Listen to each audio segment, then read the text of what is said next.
बिस्मिल्लाहिर्रहमानिर्रहीम। अस्सलाम वालेकुम स्टूडेंट्स।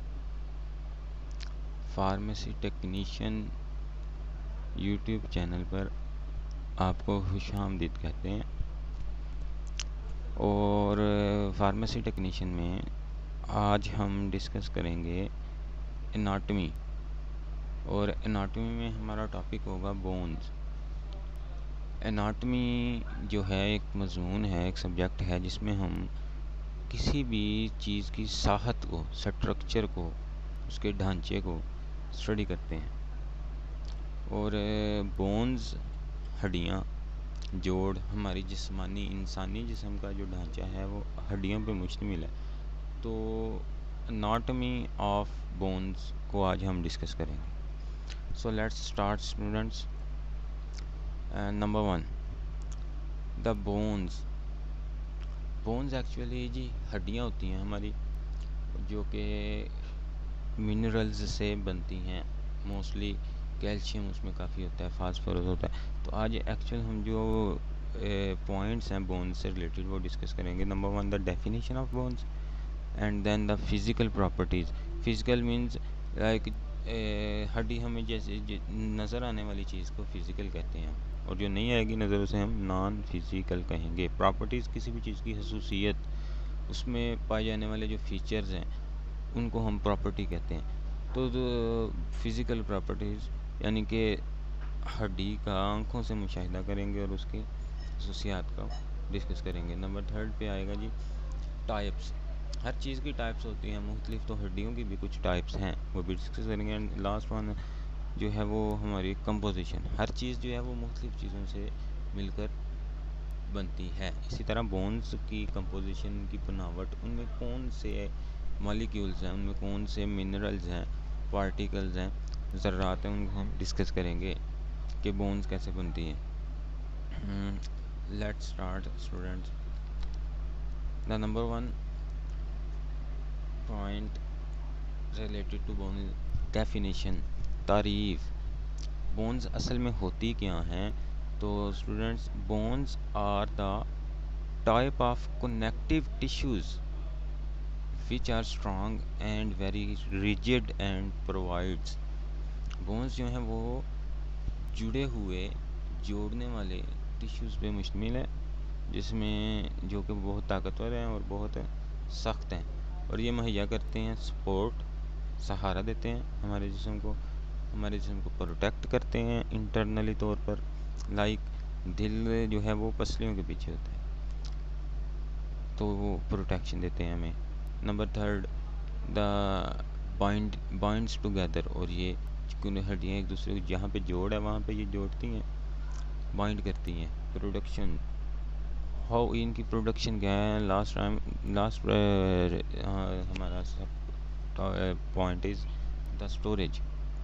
सो तो ये एक्चुअल हमें मुहैया करती है हड्डियाँ, हमें वो सपोर्ट देती है, हमें वो प्रोटेक्शन देती है, एंड हमें वो बाइंडिंग, जोड़ने की ताकत भी देती है।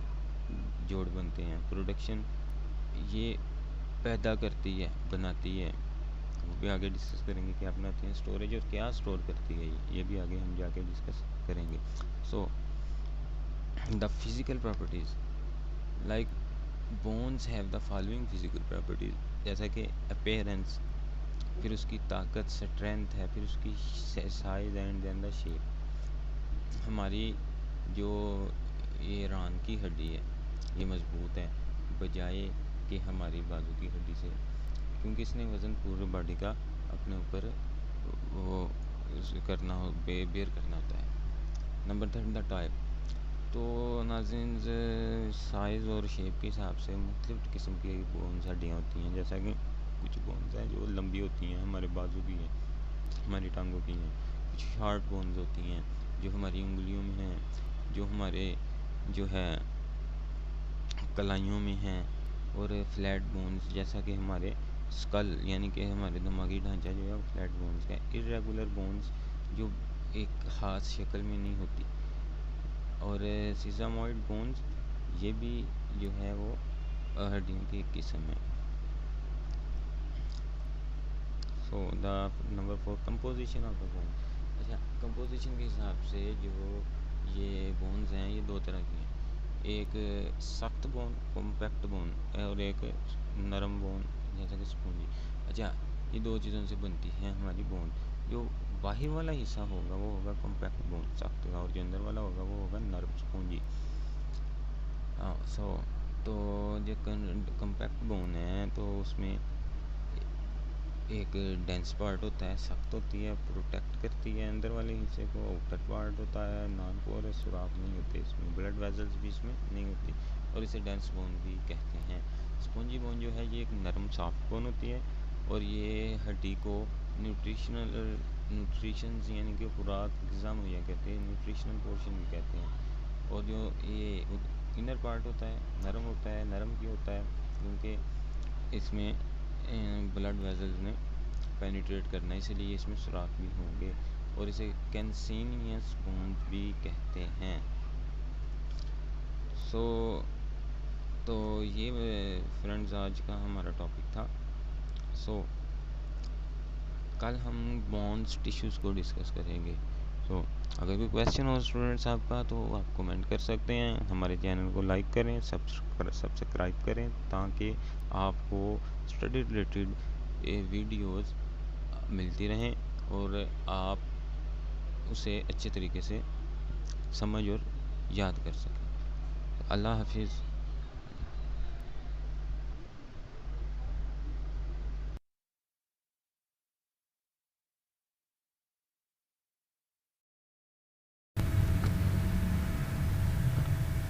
अस्सलाम वालेकुम students, welcome to learn pharmacy technician Pakistan YouTube channel. Students, इस वीडियो में आज जो हम टॉपिक डिस्कस करने जा रहे हैं वो है अनाटमी। तो स्टूडेंट्स, इस टॉपिक की तरफ बढ़ने से पहले हम जो है एक बात डिस्कस करेंगे। आपने देखा होगा यकीनन और सुना भी होगा कि जो मकान, जो इमारतें, जो बिल्डिंग्स, प्लाजाज, शॉपिंग सेंटर्स वगैरह बनते हैं, उनमें स्टूडेंट्स वो आयरन बीम यूज़ करते हैं स्ट्रक्चर बनाने के लिए, ढांचा बनाने के लिए। सरिया लोहे का इस्तेमाल करते हैं, और बाज़ औक़ात पिलर्स बनाते हैं अगर उन्होंने प्लाजा बनाना हो। तो ये सारा स्टूडेंट्स इसलिए होता है ताकि ये सपोर्ट दे सके उस सारे स्ट्रक्चर को जो हम बनाना चाहते हैं। तो इसी तरह स्टूडेंट्स अनाटमी भी इसी तरह जो है वो इसी से मिलती जुलती है, लेकिन ये बेजान चीज़ों से है, वो जानदार चीज़ों से है। सो इस वीडियो का जो पार्ट 1 है उसमें हम आज टॉपिक डिस्कस करेंगे अनाटमी की डेफिनेशंस और अनाटमी की क्लासिफिकेशंस। सो स्टूडेंट्स, हमारा जो फर्स्ट टॉपिक है वो है डेफिनेशंस, और इसमें 3 क्वेश्चंस आपके आते हैं। इसमें नंबर 1 क्वेश्चन जो हमारा होगा वो होगा व्हाट इज़ एनाटमी। तो स्टूडेंट्स, एनाटमी साइंस का एक शोबा है, साइंस की एक ब्रांच है, साइंस का एक हिस्सा है, या साइंस का एक पार्ट है, जिसमें हम मुतालिया करते हैं किसी भी जानदार के ढांचे को जो कि हड्डियों से बना होता है। इसको हम कहते हैं एनाटमी। सो इसकी जो सिंपल डेफिनेशन होगी वो क्या होगी? Anatomy is the branch of science in which we study the structure और bones of the living organisms. तो स्टूडेंट्स, इसी तरह क्वेश्चन नंबर 2 है हमारा, व्हाट इज़ ह्यूमन एनाटमी। तो ह्यूमन एनाटमी भी साइंस का एक शोबा है जिसमें हम मुतालिया करते हैं हड्डियों और हड्डियों से बनने वाले ढांचे या साहत का मुतालिया करते हैं इंसानी जिस्म का। इसकी सिंपल डेफिनेशन क्या होगी? Human anatomy is the branch of science in which we study the structure और bones of a human body. तो स्टूडेंट्स, क्वेश्चन नंबर 3 जो है इस टॉपिक का वो है व्हाई वी स्टडी एनाटमी। हम एनाटमी क्यों पढ़ते हैं? तो स्टूडेंट्स, हम एनाटमी इसलिए पढ़ते हैं because study of anatomy helps us to understand the number 1 bone structure, हड्डियों से बनने वाला ढांचा, उसके बारे में अंडरस्टैंडिंग मिलती है एनाटमी से। बोन कंपोजिशन, हड्डियां ढांचा बनाती हैं, इसलिए हड्डियों का भी पता होना चाहिए कि हड्डियों में कौन से अज्जा हैं, हड्डियाँ किन अज्जा से मिलकर बनती हैं, वो भी एनाटॉमी बताएगी। हड्डियों की पोजीशंस हमारे या किसी भी जानदार के बॉडी में कहाँ कहाँ है, कौन सी हड्डी कहाँ पे है और क्यों है, इसका भी हमें एनाटॉमी बताएगी। और दो हड्डियाँ आपस में मिलकर जोड़ बनाती हैं, ये भी हमें एनाटॉमी इसके बारे में बताती है। और वो जोड़ जो हड्डियों से बोन जॉइंट बनता है, वो बोन मूवमेंट हड्डी को मूव करवाता है, जिसके नतीजे में जानदार या इंसान हम जो क्या करते हैं, मूव कर पाते हैं। तो स्टूडेंट्स, बोन्स जो हैं वो हार्ड भी होती हैं और बोन्स सॉफ्ट भी होती हैं, ये बात आपने याद रखनी है। तो नेक्स्ट स्टूडेंट्स, ये देखें, ये कुछ जानदारों के ढांचे आपको नज़र आ रहे हैं और साथ में सेल्स भी हैं और टिश्यूज़ भी हैं। सो सेल का भी स्टूडेंट्स एक कोई ना कोई तो स्ट्रक्चर होगा ना, जिसके अंदर इतना कुछ कोलैप्स नहीं कर जाता, वो सिकुड़ नहीं जाता, एक खास शक्ल में सेल मौजूद रहता है। इसी तरह टिश्यूज़ भी कोलैप्स नहीं कर जाते, आपस में चिपट नहीं जाते, वो भी अपने साहत को बरकरार रखते हैं। और मुख्तलिफ जो है, एलिफेंट का आपको ढांचा यहाँ पे आ रहा है नज़र, डायनासोर का आ रहा है, इंसान का है, और ये मेंढक का है, और ये एक दो परिंदे का है। स्टूडेंट्स, ये सारे वो साख्ते हैं जिनको हम एनाटॉमी में पढ़ते हैं। हमारा जो नेक्स्ट स्टूडेंट्स पॉइंट है वो है classification of anatomy. Student, classification of anatomy हम दो तरह से करते हैं। Number 1, on the basis of size. Classification of anatomy on the basis of size वो कैसे है स्टूडेंट्स, कि हमें जो चीज़ नज़र आती है और हमें एक वो चीज़ जो नज़र नहीं आती, डेफिनेटली साइज़ की वजह से है, जो बड़ी होगी वो हमें नज़र आएगी आम आंख से, और जो नहीं बड़ी होगी, स्मॉल होगी, इंतहाई छोटे लेवल पे होगी, जैसा कि सेल या टिश्यू, वो उसको हम आम आंख से नहीं देख सकते। तो एनाटॉमी में उन चीज़ों का मुतालिया जो आम आंख से नज़र आ जाती हैं, उन साख्तों का मुतालिया, उन स्ट्रक्चर का मुतालिया जो आम आंख से नज़र आते हैं, उन्हें मैक्रोस्कोपिक एनाटॉमी बोलेंगे। और उन साख्तों का मुतालिया जो आम आंख से नज़र नहीं आती, और उनका मुतालिया करने के लिए हमें ज़रूरत पड़ती है माइक्रोस्कोप की, उसे हम माइक्रोस्कोपिक एनाटॉमी कहेंगे। स्टूडेंट्स, इनकी भी नेक्स्ट आगे क्लासिफिकेशंस मौजूद है, जैसा कि मैक्रोस्कोपिक एनाटॉमी फर्दर दो डिवीजन्स में तकसीम की जाती है, एक रीजनल और एक सिस्टेमिक एनाटॉमी। इसी तरह माइक्रोस्कोपिक की आगे फर्दर 3 डिवीजन्स की जाती हैं, हिस्टोलॉजी, साइटोलॉजी और एम्ब्रियोलॉजी। सो स्टूडेंट्स, ये थी एनाटॉमी की क्लासिफिकेशन साइज़ के लिहाज से, और ये आज का हमारा टॉपिक था, जिसका ये पार्ट 1 था। और नेक्स्ट जो है वीडियो में इसका पार्ट 2 जो है वो अपलोड करेंगे। स्टूडेंट्स, इसमें इस टॉपिक को आपने अंडरस्टैंड किया, और अब ये आपकी अंडरस्टैंडिंग कि आपको कितना समझ आया ये टॉपिक, उसके लिए एक सेल्फ असेसमेंट MCQs टाइप ये टेस्ट है, और इसमें क्वेश्चन होगा, 4 ऑप्शंस होंगी, और उसमें से आपने चूज़ कर। और स्टूडेंट्स, अगर आपको कोई इस वीडियो के मुतालिक कोई क्वेश्चन हो तो वो कमेंट बॉक्स में लाजमी कीजिएगा, या अगर आपने कोई टॉपिक आपको समझ नहीं आ रहा, वो भी कमेंट बॉक्स में आप कमेंट कर सकते हैं, ताकि फिर हम उस पर आपकी आसानी के लिए वीडियो बनाएंगे। सो स्टूडेंट्स, पढ़ते रहिए, आगे बढ़ते रहिए, अल्लाह हम सब का हामी और नासिर हो। खुदा हाफिज़।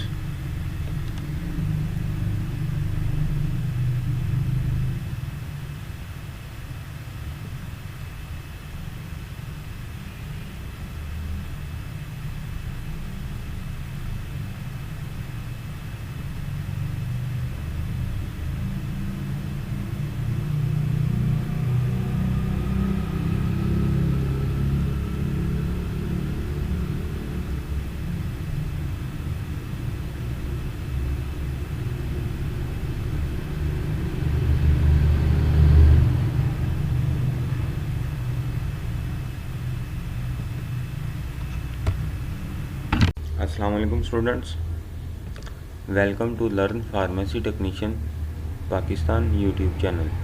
स्टूडेंट्स, आज का हमारा सब्जेक्ट ऑफ डिस्कशन है एनाटॉमी पार्ट 2।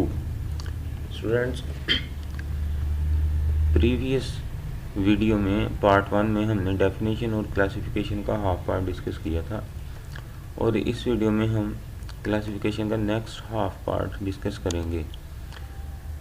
तो students, classification on the basis of size हमने डिस्कस की थी, और आज इसकी थोड़ी डिटेल डिस्कस करेंगे। What is macroscopic anatomy? तो macroscopic anatomy is the study of bone with naked eye. Naked eye means आम आंख। किसी भी आले के बगैर अगर आप इंसानी किसी भी जानदार के स्ट्रक्चर का या बोन्स का मुतालिया करेंगे तो वो मैक्रोस्कोपिक एनाटॉमी में आएगा। और इसकी दो आगे फर्दर क्लासेस हैं, एक को बोलते हैं रीजनल एनाटॉमी और दूसरी को बोलते हैं सिस्टेमिक एनाटॉमी। स्टूडेंट्स, रीजन से आज किया गया है। रीजन एक हिस्सा, कोई एक खास टुकड़ा। तो अगर हम बॉडी के किसी एक खास पार्ट को या हिस्से को या रीजन को स्टडी करें तो वो कहलाएगी रीजनल एनाटॉमी। और इसकी एग्जांपल है कि अगर हम बॉडी के एक ऑर्गन को लाइक हार्ट को स्टडी करते हैं तो वो रीजनल एनाटॉमी में आएगा। अगर हम सिर्फ लंग्स के स्ट्रक्चर को स्टडी करें तो वो रीजनल एनाटॉमी कहलाएगी। अगर हम सिर्फ वो ब्रेन को पढ़ेंगे, ब्रेन की एनाटॉमी स्टडी करेंगे तो वो रीजनल एनाटॉमी कहलाएगी। इसी तरह सिस्टेमिक एनाटॉमी इसकी दूसरी क्लास है, जिसमें हम बॉडी के एक कंप्लीट सिस्टम को डिस्कस करते हैं, जैसा कि रेस्पिरेटरी सिस्टम। अब रेस्पिरेटरी सिस्टम्स में लंग्स भी आ जाएंगे, आपकी सांस वाली जो ट्यूब है, नाली है, वो भी आ जाएगी, आपकी नॉस्ट्रिल्स, नोज भी आएंगे, और आपका माउथ और ये भी इसमें इंक्लूड होगा। इसी तरह नर्वस सिस्टम है, इसी तरह डाइजेस्टिव सिस्टम है। तो स्टूडेंट्स, ये दो क्लासेस थी मैक्रोस्कोपिक एनाटॉमी की, और ये स्टूडेंट्स हमारी बॉडी के डिफरेंट ऑर्गन्स आपको ये स्क्रीन पर नज़र आ रहे हैं, और ये हमारी बॉडी के जो है ये सिस्टम्स हैं। ये तमाम ऑर्गन्स सेपरेटली डिस्कस अगर हम करेंगे तो ये रीजनल एनाटॉमी में आएगा, और अगर अकेले अकेले इन सिस्टम्स को हम डिस्कस करेंगे तो ये सिस्टेमिक एनाटॉमी में आएगा। सो स्टूडेंट्स, नेक्स्ट जो हमारा क्वेश्चन है वो है व्हाट इज़ माइक्रोस्कोपिक एनाटॉमी? सो इसका आंसर है it is the study of bones with microscope. Microscope एक आला है जो चीज़ों को बड़ा करके दिखाता है। सो स्टूडेंट्स, इसकी फर्दर तीन क्लासिफिकेशन हैं, तीन क्लासेस हैं, साइटोलॉजी, हिस्टोलॉजी और एम्ब्रियोलॉजी। साइटोलॉजी स्टूडेंट्स जो है हम सेल को डिटेल में माइक्रोस्कोप के साथ स्टडी करने को साइटोलॉजी कहेंगे। In cytology we study the anatomy of cell in detail with microscope. इसी तरह स्टूडेंट्स हिस्टोलॉजी, हिस्टोलॉजी में हम सेल्स से बनने वाले टिश्यूज़ का मुतालिया करते हैं माइक्रोस्कोप की मदद से। In histology we study the anatomy of tissues in detail with microscope. And then है embryology. So students, embryology, in embryology we study the anatomy of embryo in detail with microscope. Students, embryo जो है वो जानदार हैं जो कि अभी develop हो रहा होता है बिफोर बर्थ। पैदा होने से पहले माँ के पेट में जो बच्चा डेवलप हो रहा होता है उसे एम्ब्रियो बोलते हैं। सो स्टूडेंट्स, नेक्स्ट ये आपको स्क्रीन पे ह्यूमन सेल नज़र आ रहा है, और ये आपको टिश्यूज़ की कुछ अक़साम नज़र आ रही हैं, और ये डिफरेंट टाइप के सेल्स हैं। स्टूडेंट्स, एक इम्पोर्टेंट चीज़ जो आपने याद रखनी है, ये समझिए कि एक प्याला है और इसमें पानी भरा हुआ है, और पानी में हमने छोटे छोटे मुख्तलिफ शक्लों की चीज़ें रखनी हैं। तो इस प्याले के अंदर जो पानी होगा ना, उसे बोलते हैं साइटोसोल। एक्चुअल साइटोलॉजी इस साइटोसोल की स्टडी को भी कहते हैं। तो स्टूडेंट्स, नेक्स्ट हमारे पास जो है classification of anatomy on the basis of uses, applications और यूजेस। एप्लीकेशन और यूजेस की बेस पे एनाटॉमी की जो क्लासेस हैं वो हैं तीन। सरफेस एनाटमी, अप्लाइड एनाटमी और रेडियोलॉजिकल एनाटमी। तो स्टूडेंट्स इनको हम सेपरेटली 1 बाय 1 डिस्कस करेंगे क्वेश्चन की सूरत में। What is surface anatomy? तो स्टूडेंट्स सरफेस एनाटमी वो एनाटमी है जिसमें हम इंसानी जिस्म की स्ट्रक्चर्स को लोकेट करते हैं बाहर की सतह से। इंसानी जिस्म की स्किन की सतह से हम इंटरनली स्ट्रक्चर को लोकेट करते हैं। और ये जो स्टडी है सरफेस एनाटमी, ये हमें सर्जरी वगैरह में या जब किसी की कोई बोन या हड्डी फ्रैक्चर हो जाए या टूट जाए तो उसमें ये हमें हेल्पफुल जो है ना साबित होती है हमारे लिए। इसी तरह अप्लाइड एनाटमी, क्वेश्चन नंबर 2 है, in applied anatomy we use human body facts to medicine and surgery. इसमें हम इंसानी जिस्म के जो स्ट्रक्चर्स के हक़ाइक़ होते हैं उनको मद्देनज़र रखते हुए उस इंसानी जिस्म या उस पेशेंट के लिए मेडिसिन और सर्जरी का इंतखाब करते हैं। और ये डायग्नोसिस में तशख़ीस करने में अहम है और एबनॉर्मलिटीज़ में ये अप्लाइड एनाटमी हमें जो है ना ये हेल्प करती है हमारी। जैसे कि रिकेट्स एक एबनॉर्मलिटी है जो बच्चों में विटामिन डी की कमी की वजह से होती है और उनकी टांगें जो हैं वो टेढ़ी होती हैं। ये हमें अप्लाइड एनाटमी बताती है। इसी तरह स्टूडेंट्स रेडियोलॉजिकल एनाटमी में हम स्टडी करते हैं ह्यूमन बॉडी की एनाटमी की स्ट्रक्चर्स की इमेजिंग टेक्निक्स के साथ। यानी कि आप इसे सिंपल कह लें कि रेडियोलॉजिकल एनाटमी में हम मुख्तलिफ तरह से मुख्तलिफ मशीनों से इंसानी बॉडी के अंदरूनी हिस्सों की तस्वीर लेकर उसे स्टडी करते हैं। अब इंसानी जिस्म के अंदर कुछ हार्ड पार्ट है और कुछ सॉफ्ट पार्ट है। तो हार्ड पार्ट के लिए लाइक हड्डियों के लिए एक्सरे इस्तेमाल करते हैं, ब्रेन को वो मूवमेंट देखने के लिए सीटी स्कैन होता है, अल्ट्रासाउंड जो है ये सॉफ्ट बॉडी पार्ट्स को जो है कैप्चर करता है और एमआरआई ये होल बॉडी पार्ट को मैग्नेटिक रेजोनेंस के ज़रिए जो है वो कैप्चर करता है और हमें स्क्रीन पर इमेज दिखाता है। और ताकि हम इंसानी जिस्म के अंदरूनी साख्तों को स्ट्रक्चर्स को बआसानी पढ़ सकें और डिज़ीज़ की या प्रॉब्लम को निशानदेही करके उसका इलाज कर सकें। सो स्टूडेंट्स ये कुछ जो है तस्वीर है, जैसा कि ये है एक्सरे, ये भी एक्सरे है, ये अल्ट्रासाउंड है, ये एमआरआई है, सीटी स्कैन भी इसी तरह की होती है और ये भी एक्सरे है। सो स्टूडेंट्स ये आज का हमारा टॉपिक था पार्ट 2 और ये भी आज हमने क्लियर किया। और इसके लास्ट पे ये कुछ आपके सेल्फ असेसमेंट एमसीक्यू टेस्ट हैं जो कि हमने जो पढ़ा है उसी में से बने हुए हैं। क्वेश्चन नंबर 1 स्टूडेंट्स आपकी स्क्रीन पे है, ये आपने खुद ही सॉल्व आउट करने हैं। सो स्टूडेंट्स अगर आपका कोई क्वेश्चन हो तो वो आपने कमेंट में लिख देना है और अगर आपको कोई टॉपिक ना समझ आ रहा हो तो वो भी आप कमेंट में लिख दें ताकि हम फिर उस पर भी आपकी रहनुमाई और आसानी के लिए वीडियो बनाएं। तो अल्लाह हाफिज़ स्टूडेंट्स, पढ़ते रहिए, आगे बढ़ते रहें। अल्लाह आपका हामी नासिर हो।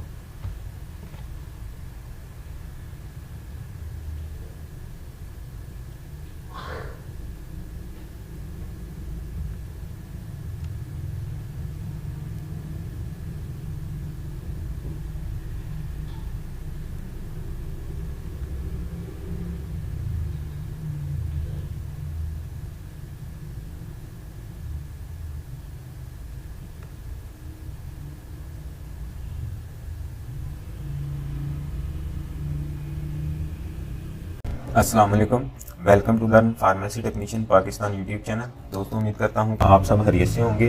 दोस्तों आज हम सब्जेक्ट माइक्रोबायोलॉजी में टॉपिक डिस्कस करेंगे इम्पैक्ट और effect of micro organisms on human life. इंसानी ज़िंदगी पर जरसूमों के जो असरात मुरतब होते हैं उनके बारे में आज हम जो है डिस्कस करेंगे। दोस्तों जो इम्पैक्ट होते हैं दो तरह के होते हैं माइक्रो ऑर्गेनिजम्स के, गुड और बैड। ये बैड इम्पैक्ट्स हैं इनके वो तो आप जानते हैं, जो कि बीमारियों और इन्फेक्शन की शक्ल में जाहिर होते हैं, जबकि जो गुड इफेक्ट हैं उनको आज हम डिस्कस करेंगे। तो दोस्तों माइक्रो ऑर्गेनिजम्स जो है वो तीन तरह के मेजर इफेक्ट्स या इम्पैक्ट्स ह्यूमन पर जो है मुरतब करते हैं, डिकम्पोजर के तौर पे, नाइट्रोजन फिक्सर के तौर पे, और फूड इंडस्ट्री में भी ये अपना किरदार अदा करते हैं। One by one in points को देखेंगे। सबसे पहले है डीकम्पोजर्स।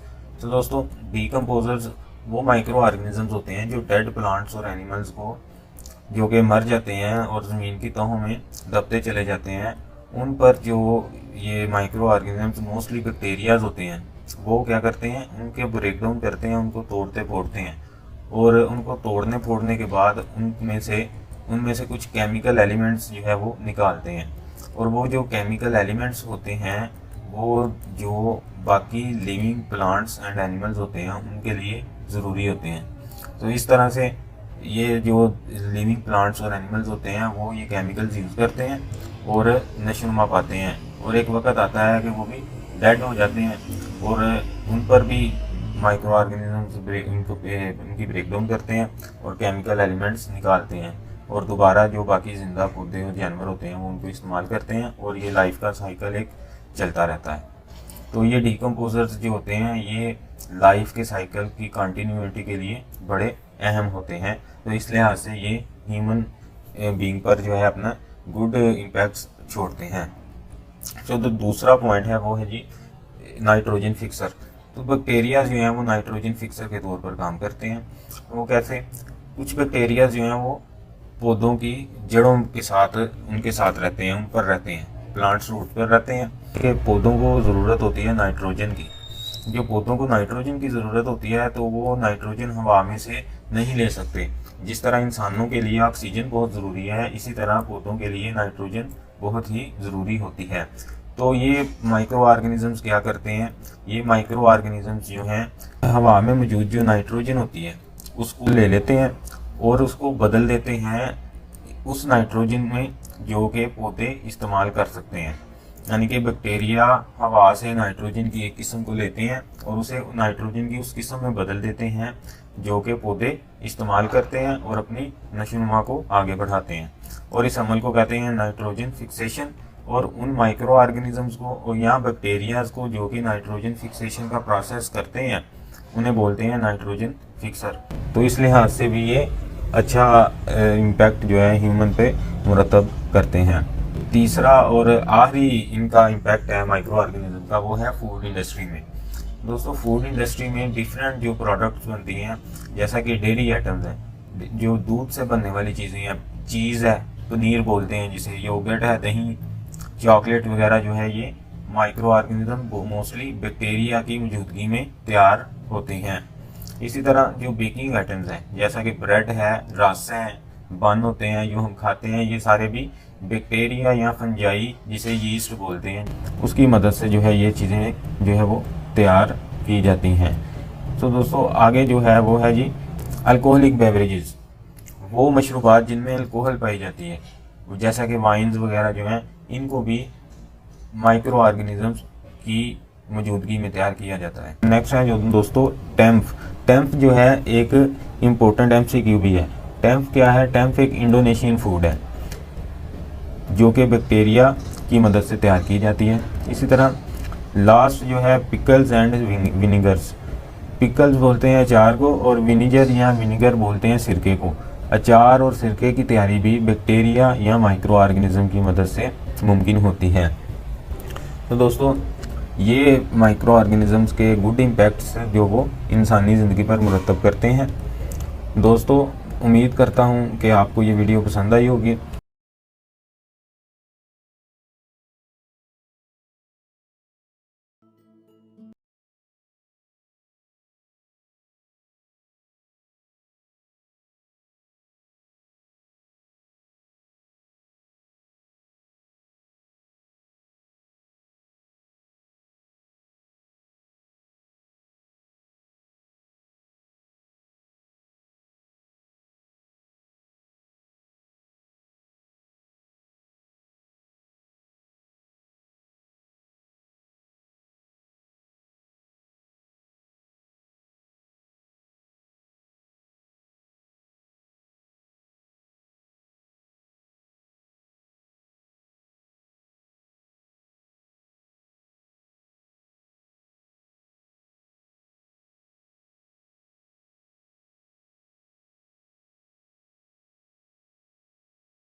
अस्सलाम वालेकुम दोस्तों, उम्मीद करता हूं कि आप सब खैरियत से होंगे।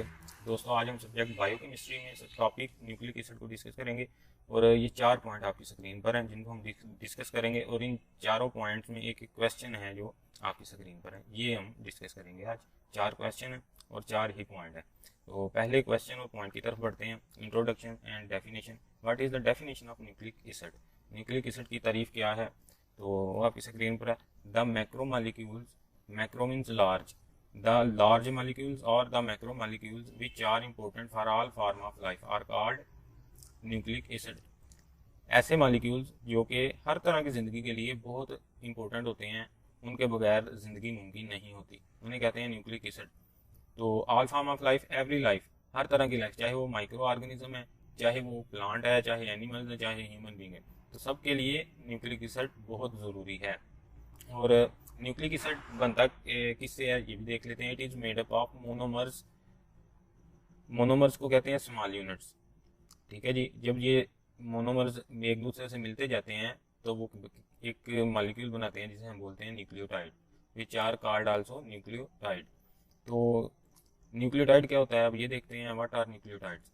तो इसका आंसर आपकी स्क्रीन पर है, the building block of nucleic acid. Nucleic acid को बनाने वाले जो ब्लॉक होते हैं, जिन्हें मोनोमर भी हमने बोला था, वो क्या होते हैं? न्यूक्लियोटाइड्स होते हैं। और ये इसके तीन हिस्से होते हैं। It is made up of 3 types. 5 carbon sugar molecule, 5 carbon पर मुश्तमिल एक शुगर का मॉलिक्यूल होता है, पेंटोज शुगर भी बोलते हैं। Pentose mean 5। और दूसरा नाइट्रोजन बेसिस होती है, इसमें प्यूरीन हो सकती है और पायरिमिडीन। प्यूरीन में 2 रिंग होते हैं और पायरिमिडीन में 1 रिंग होता है। तो तीसरा होता है फास्फेट ग्रुप। इसमें फास्फेट के जो है ना, इनके साथ अटैच होता है। तो ये तीनों चीज़ें जब मिलती हैं, तीनों ये वाले अज्जा मिलते हैं, तो ये क्या बनाते हैं? एक न्यूक्लियोटाइड बनाते हैं। तो दोस्तों आगे देखते हैं इसकी जो है स्ट्रक्चर लिहाज से ये एक न्यूक्लियोटाइड है। इसके अंदर ये 5 कार्बन वाली शुगर है, पेंटोज शुगर, और उसके साथ नाइट्रोजीनियस बेसिस लगी हैं जो कि प्यूरीन और पायरिमिडीन्स हैं। पायरिमिडीन 3 तरह की हैं, एक रिंग वाली हैं। प्यूरिन्स 2 तरह की हैं, इनमें 2 रिंग्स पाए जाते हैं, ये 2 रिंग्स और ये 2 रिंग्स। और थर्ड पे जो है वो है फास्फेट ग्रुप, वो ये लगा हुआ है। ये तीनों चीज़ें जब मिलती हैं तो क्या बनाती हैं? न्यूक्लियोटाइड बनाती हैं। तो नेक्स्ट क्या होता है? न्यूक्लियोटाइड नंबर 1 मिलता है, नंबर 2 से, नंबर 3 से मिलता है, और फिर न्यूक्लियोटाइड 4 आता है, 5, 6, 7, इस तरह न्यूक्लियोटाइड मिलते जाते हैं तो एक चेन बन जाती है और उसको हम क्या कहते हैं? न्यूक्लिक एसिड कहते हैं। अब न्यूक्लिक एसिड की टाइप्स देख लेते हैं जी। What are the types of nucleic acid? तो आपकी स्क्रीन पर है। There are 2 types of nucleic acid. One is called DNA और D for D oxy ribo nucleic acid, D oxy ribo nucleic acid इसे बोलते हैं। और दूसरा होता है RNA, ribo nucleic acid. R से राइबो, एन से न्यूक्लिक और ए से एसिड। ये इसकी 2 टाइप्स हैं। और जो डीएनए होता है, इसका काम होता है, क्या काम होता है? डीएनए के पास मालूमात होती है, स्टोर इन्फॉर्मेशन फॉर लाइफ। जिंदगी की जितनी मालूमात है कि हमारे किसी एक इंसान का या किसी भी एक जान का कद क्या होगा, रंग क्या होगा, उसकी स्किन का कलर कैसा होगा, उसकी आंखों का कलर कैसा होगा, ये सारी मालूमात जो है वो डीएनए में होती है। और आरएनए क्या करता है? आरएनए उसी इंफॉर्मेशन को ट्रांसफर करता है और ट्रांसलेट करता है। 2 काम करता है, ट्रांसफर और ट्रांसलेट करता है। तो ये न्यूक्लिक एसिड की टाइप्स थी जो हमने भी डिस्कस की। अब बेसिस की तरफ आते हैं। Give the differences between purine and pyrimidine. दोस्तों प्यूरीन और पायरिमिडीन का डिफरेंस देखते हैं। प्यूरीन जो होता है, पेंटोज शुगर जो हमने देखी थी, उसके दूसरे कार्बन रिंग पर मौजूद होता है। प्यूरीन 5 कार्बन वाली जो शुगर है, उसके कार्बन नंबर 2 पर ये मौजूद होता है। दूसरी तरफ देखें तो पायरिमिडीन जो है वो 5 कार्बन वाली जो शुगर होती है, उसके पहले कार्बन के साथ जुड़ा होता है। प्यूरीन का मेल्टिंग पॉइंट और बॉइलिंग पॉइंट जो है वो हाई होता है बनिस्बत पायरिमिडीन के, जबकि पायरिमिडीन का मेल्टिंग एंड बॉइलिंग पॉइंट लो होता है। प्यूरीन की 2 टाइप्स हैं, एडेनिन और गवानीन। एडेनिन को ए से जाहिर करते हैं और गवानीन को जी से। इसी तरह पायरिमिडीन की भी जो है 2 टाइप्स हैं, थायामीन टी से जाहिर करते हैं, साइटोसिन सी से, और एक थर्ड है यूरासिल। और ये जो है एक्स्ट्रा होती है वो बताते हैं। एक आरएनए टी जो है वो डीएनए में आएगा, टी थायामीन ये डीएनए में होगा, जबकि जो यूरासिल है ये होगी आरएनए में। तो ये दोस्तों आपने याद रखना है। और प्यूरिन को जब तोड़ा जाता है तो उसका जो प्रोडक्ट बनता है, प्यूरिन टूटने के बाद यूरिक एसिड में बदल जाता है। सिंपल क्या होता है जी, प्यूरिन टूटने के बाद यूरिक एसिड में बदल जाता है, जबकि पायरीमिडीन जब टूटता है तो ये टूटने के बाद अमाइनो एसिड बनाता है, अमोनिया बनाता है और कार्बन डाइऑक्साइड बनाता है। तो ये डिफरेंस बड़ा इंपॉर्टेंट है और ये एमसीक्यूज भी बड़े इंपॉर्टेंट है दोस्तों, कि प्यूरिन क्या बनाता है टूटने के बाद और पायरीमिडीन क्या बनाता है टूटने के बाद। ये दोस्तों देखें, न्यूक्लियोटाइड था, ये वो बेसिस है, ये एक फास्फेट ग्रुप हो गया, एक पेंटोज शुगर होगी और ये वो नाइट्रोजिनियस बेसिस हैं। अगर तो पायरीमिडीन होगी तो वो ये पहले कार्बन पे अटैच होगी, और अगर तो वो प्यूरिन होगी तो वो इसलिए दूसरे वाले कार्बन के साथ अटैच होगी। तो दोस्तों ये प्यूरिन है, ये एडेनिन है, गवानीन है, ये पायरीमिडीन है, साइटोसिन है, थायामीन है और यूरासिल है। तो दोस्तों ये इस तरह आपस में न्यूक्लियोटाइड मिलते हैं, बॉन्डिंग बनाते हैं, तो हम उसे क्या कहते हैं, न्यूक्लिक एसिड। तो न्यूक्लिक एसिड में दोस्तों दो किस्में थी, एक डीएनए था और एक आरएनए था।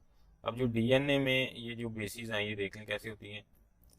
डीएनए में एडेनिन होता है, गवानीन होता है, थायामीन होता है, साइटोसिन। आरएनए में एडेनिन होता है, सेम है डीएनए जैसा, गवानीन वो भी डीएनए में होता है, साइटोसिन भी जो आरएनए में है वही डीएनए में है, लेकिन आरएनए में थायामीन की जगह यूरासिल होता है और डीएनए में यूरासिल की जगह थायामीन होता है। तो ये इंपॉर्टेंट एमसीक्यू है दोस्तों, ये लाजमी माइंड में रखिएगा कि डीएनए में थायामीन है और आरएनए में यूरासिल है, बाकी तीन बेसिस एक जैसी होती हैं। तो ये आज का टॉपिक था, उम्मीद करता हूँ कि आपको समझ आई होगी। अगर आपका कोई क्वेश्चन हो तो उसे कमेंट बॉक्स में लाजमी शेयर कीजिए। पढ़ते रहें, आगे बढ़ते रहें। अल्लाह आप सबका हमेशा से हो। अल्लाह हाफिज़। अस्सलाम वालेकुम students, welcome to learn pharmacy technician Pakistan YouTube channel. Students आज हम अनाटमी सब्जेक्ट डिस्कस करेंगे और इसमें जो हमारा आज का टॉपिक होगा वो होगा terminology of positions of human body part 1। Students ये कुछ टर्मिनोलॉजीज़ हैं ह्यूमन बॉडी पोजीशंस की, जिनको आज हम डिफरेंसेस की शक्ल में स्टडी करेंगे। सो स्टूडेंट्स नंबर 1 अनाटमी में जो है वो है anterior and posterior. Students anterior और पोस्टीरियर दो खास ह्यूमन बॉडी पोजीशंस के नाम हैं और सिंपल वर्ड में इंटीरियर कहते हैं फ्रंट पार्ट को और पोस्टीरियर कहते हैं बैक पार्ट को। सो स्टूडेंट्स इसको एक मिसाल से देखते हैं कि ये नोज़ है ह्यूमन बॉडी पार्ट और ये बैक नेक है human body part. So students जो हमारा नोज़ है वो फ्रंट पर है और जो हमारा बैक नेक का पार्ट है वो बैक पर है। सो हम इन्हें एंटीरियर और पोस्टीरियर की लिहाज से क्या कहेंगे, नोज़ जो है वो nose is interior to back neck. क्या मतलब, नोज़ फ्रंट पर है बैक नेक के लिहाज से। इसी तरह बैक नेक की बात करें तो बैक नेक जो है वो इज़ बैक टू नोज़, यानी कि वो नोज़ के लिहाज से बैक पे है, तो हम इसे क्या बोल सकते हैं, वो back neck is posterior to nose. Students इसी तरह फिंगर्स और कलाई की एग्जांपल भी मौजूद है। ये जो है डायग्राम इंटीरियर और पोस्टीरियर की। Interior mean front part of human body, posterior mean back part of human body. Interior का दूसरा नाम है वेंट्रल और पोस्टीरियर का दूसरा नाम है डोर्सल। ये सेकंड पॉइंट है सुपीरियर और इन्फीरियर। सुपीरियर बोलते हैं स्टूडेंट्स अपर पार्ट को, इन्फीरियर लोअर पार्ट को। मिसाल के तौर पर चेस्ट एक ह्यूमन बॉडी पार्ट है, एब्डोमेन नंबर 2 बॉडी पार्ट है। तो चेस्ट जो है वो ऊपर है, इसलिए हम क्या बोलेंगे, chest is superior to abdomen, और एब्डोमेन नीचे है इसलिए हम बोलेंगे abdomen is inferior to chest. इसी तरह हेड और नेक की मिसाल भी मौजूद है। स्टूडेंट्स ये डायग्राम है सुपीरियर और इन्फीरियर की। अपवर्ड एरो अबव और हायर की रिप्रेजेंटेशन है, मीन्स सुपीरियर, और डाउनवर्ड एरो जो है वो लोअर और अंडर की रिप्रेजेंटेशन है, तो इसे इन्फीरियर कहेंगे। नंबर 3 पे स्टूडेंट्स एक टर्म है जिसे हम ट्रंक बोलते हैं। Human body part central human body part is called trunk. Students इसमें 4 पार्ट आएंगे, नेक, चेस्ट, नेक और चेस्ट के दरमियान थोरैक्स और एब्डोमेन, ये 4 चीज़ें मिलकर ट्रंक बनाती हैं सेंट्रल बॉडी पार्ट। इसमें ना हेड शामिल है, ना बाजू है और ना लेग्स हैं। तो स्टूडेंट्स ये वाला पार्ट है। स्टूडेंट्स सेंट्रल बॉडी पार्ट के लिहाज से हमारे पास जो थर्ड पॉइंट है वह proximal and distal. Students proximal का मतलब होता है करीब और डिस्टल का मतलब होता है दूर। सो स्टूडेंट्स ट्रंक को माइंड में रखें और ट्रंक के जो चीज़ करीब होगी वो प्रॉक्सिमल और जो ट्रंक से दूर होगी वो डिस्टल। एग्जांपल देते हैं शोल्डर और आर्म की। सो स्टूडेंट्स शोल्डर जो है वो ट्रंक के करीब है और आर्म जो है वो ट्रंक से दूर है। तो shoulder is proximal and arm is distal. इसी तरह स्टूडेंट्स पेल्विस और फुट की मिसाल भी मौजूद है। ये स्टूडेंट्स डायग्राम है प्रॉक्सिमल और डिस्टल की। Students last one is superficial and deep. Students superficial बोलते हैं अबव एंड डीप बोलते हैं बिलो।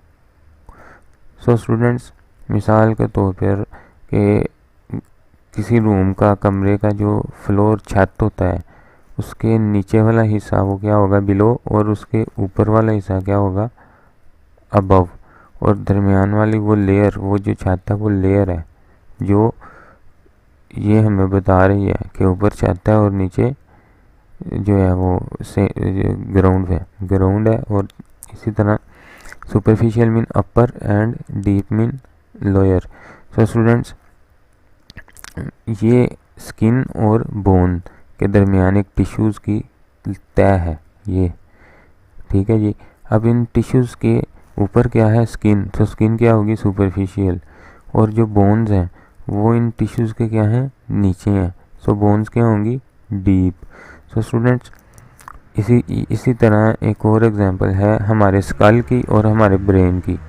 ब्रेन जो है वो बिलो है और स्कल जो है वो अबव है। सो स्कल क्या होगा सुपरफिशियल और ब्रेन क्या होगा डीप। सो स्टूडेंट्स ये आज का हमारा टॉपिक था जो पार्ट 1 है। इसकी पार्ट 2 जो है वीडियो वो भी जो है 1-2 दिन में हम बनाकर अपलोड कर देंगे। और अगर आपका इस टॉपिक के मुतल्लिक कोई क्वेश्चन हो तो उसे कमेंट बॉक्स में आप मेंशन कर दें। अगर आपको कोई टॉपिक समझ नहीं आ रहा तो उसका नाम भी कमेंट बॉक्स में मेंशन कर दें एंड नेक्स्ट हम उस पर वीडियो बनाकर आपकी रहनुमाई करने की कोशिश करेंगे। स्टूडेंट्स पढ़ते रहिए, आगे बढ़ते रहिए। अल्लाह आपका हामी और नासिर हो। खुदा हाफिज़। अस्सलाम वालेकुम दोस्तों, आप देख रहे हैं learn pharmacy technician Pakistan YouTube channel. दोस्तों आज सब्जेक्ट अनाटॉमी में टॉपिक टर्मिनोलॉजी ऑफ पोजीशन के पार्ट 2 पर बात करेंगे। पार्ट 1 आपको इसकी वीडियो के डिस्क्रिप्शन में मिल जाएगा।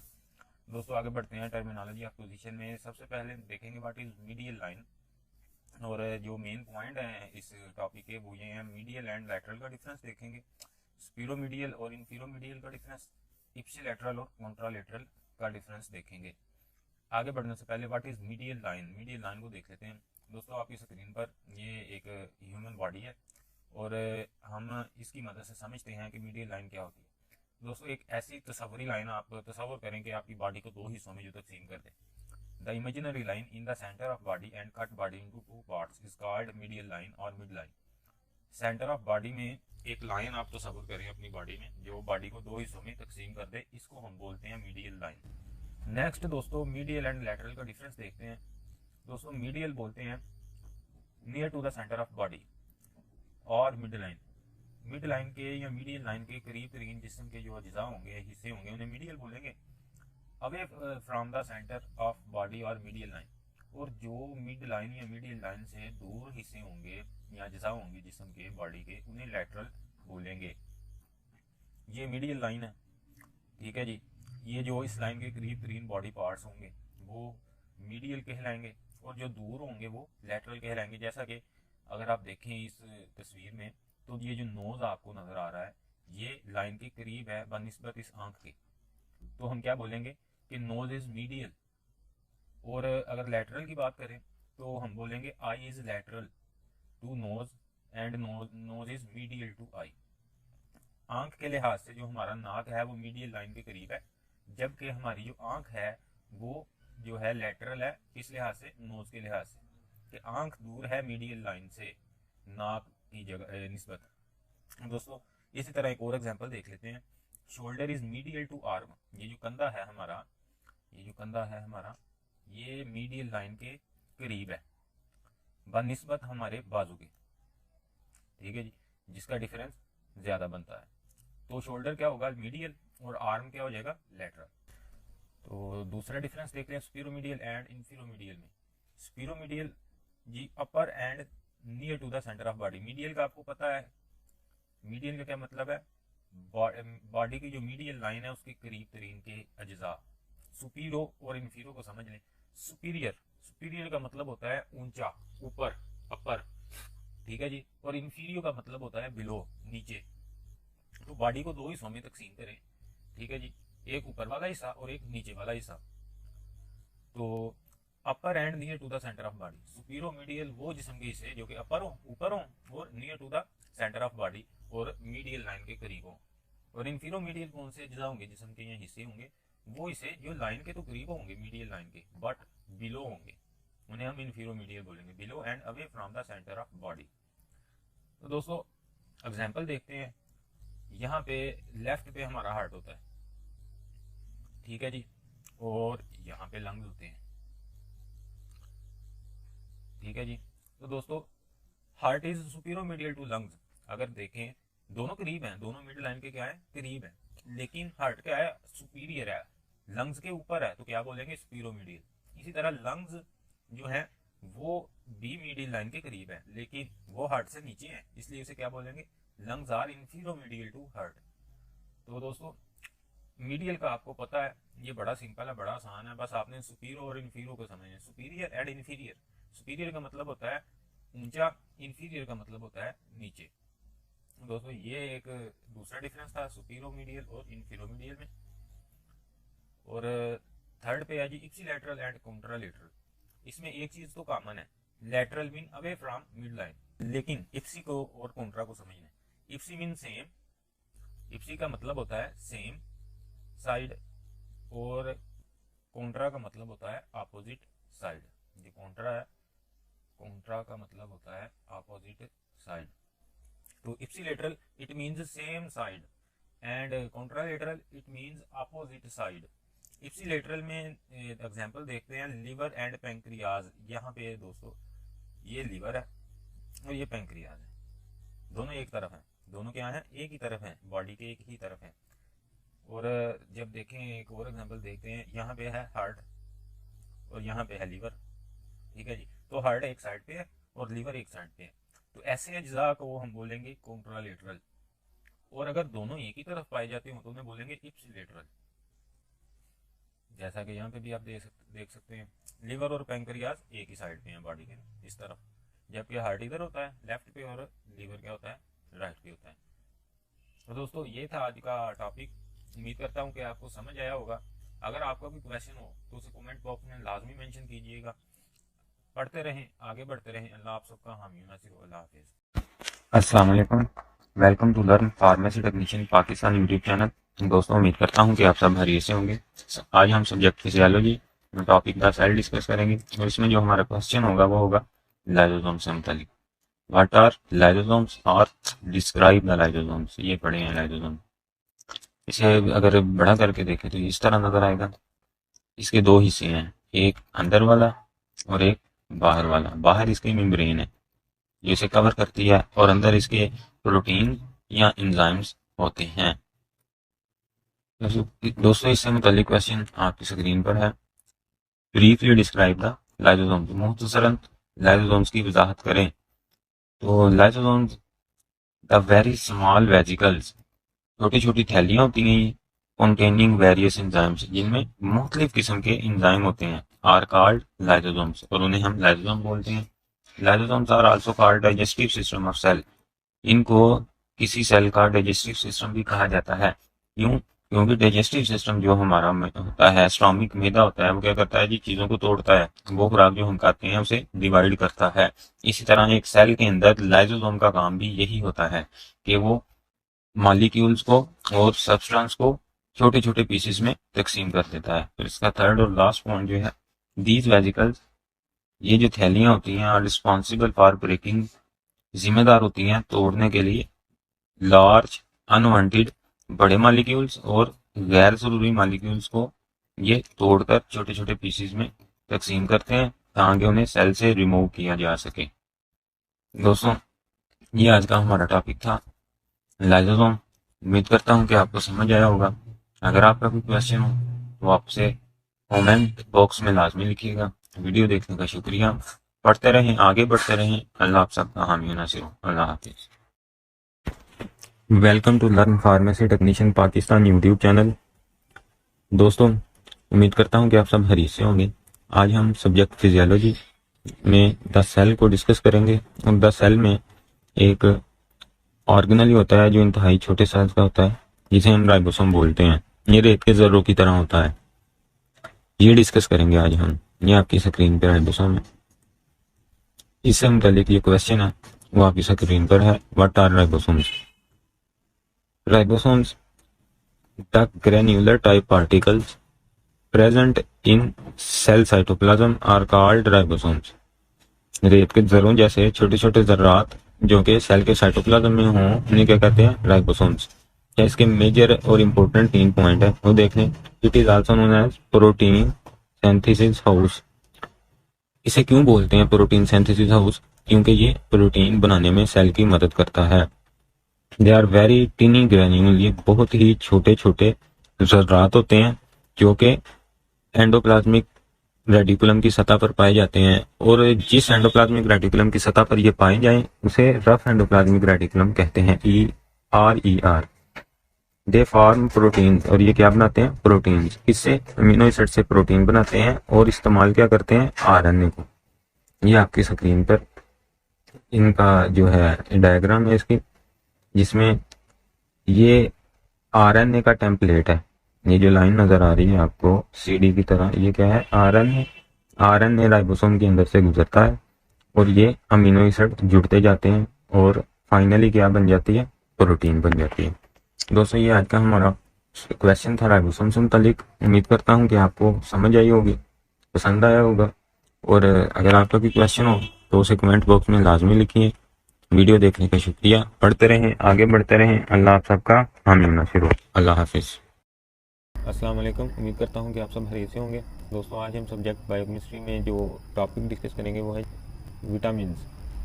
तो इसके कंटेंट्स जो हैं या पॉइंट आप कह सकते हैं वो 3 हैं जो आज हम देखेंगे। डेफिनेशन, प्रॉपर्टीज़ और क्लासिफिकेशन ऑफ विटामिन्स। सबसे पहले देखते हैं इसकी डेफिनेशन। तो दोस्तों, विटामिन्स जो होते हैं ये naturally occurring organic substances of our diet which maintain the normal metabolic activities of body tissues are called vitamins. दोस्तों, हमारे जिस्म में जो मेटाबॉलिक एक्टिविटीज़ हो रही होती हैं हमारे जिस्म के टिश्यूज़ में, उनको नॉर्मल रखना और उनको बरकरार रखना एक ख़ास लेवल में ये विटामिन्स करते हैं। और ये हमारी ग़िज़ा में पाए जाते हैं। विटामिन्स हमारी ग़िज़ा में पाए जाते हैं और ये कुदरती तौर पर बनने वाली अज्जा होती हैं, तो इनको हम विटामिन्स कहते हैं। They require in very small amount. इनकी जो मिकदार इंसानी जिस्म को चाहिए वो बड़ी थोड़ी सी होती है बनिस्बत दूसरे मैक्रो मॉलिक्यूल्स के, जैसा कि कार्बोहाइड्रेट्स हैं, लिपिड्स हैं, प्रोटीन्स वगैरह हैं। इनकी निस्बत विटामिन्स की तादाद हमारी जिस्म को बहुत कम मिकदार में इसकी ज़रूरत होती है। तो ज़्यादातर ये पाए जाते हैं दोस्तों फ्रूट्स वगैरह में, फल सब्जियों में पाए जाते हैं। लेकिन हम अपना दूसरा पॉइंट देखेंगे भी, properties. Vitamins are organic substances हैं, ये कुदरती अज्जा हैं। विटामिन जो हैं ये कुदरती अज्जा हैं जो कि फल फ्रूटों में पाए जाते हैं। लो मॉलिक्यूलर वेट, और इनका मॉलिक्यूलर वेट कम होता है।